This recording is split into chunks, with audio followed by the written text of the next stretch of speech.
música de auga... Ui, que sonaba. Nesta música de auga, pois aparece todo o que ten que ver coa auga. Desde que nace nunha nube, desde que bebe a auga da nube do mar, hasta que a auga, a nube, pois chove, non? E a auga cae nunha montaña, e vai pola montaña abaixo, e sabedes que fai? E vai mar. E vai ao mar. E entre a montaña e o mar, por onde vai? Río. Por un río, moi ben. Pois para empezar, mira, este é a posta de sol, o solpor das Illas Cíes, onde vivo eu. Sabes onde son as Illas Cíes? Sí. Un día fuimos de Ves excursión. para...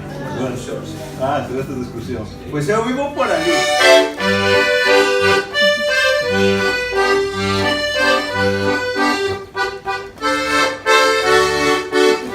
Atención.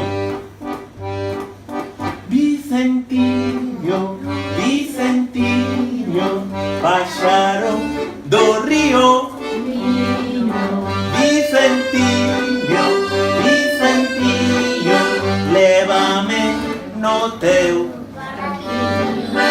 lévame no teu barquiño. Vicentiño, Vicentiño, paxaro do río mío.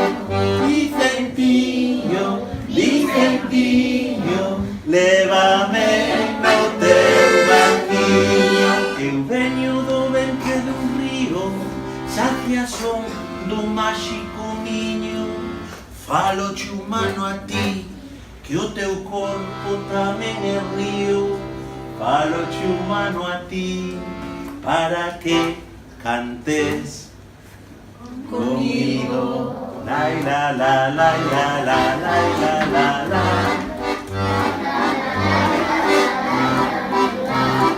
La la la la la la la la. A ver todos, a miña avoa tiña un rato debaixo da cama un día de dormía. Cando ela descansaba, o rato chiaba.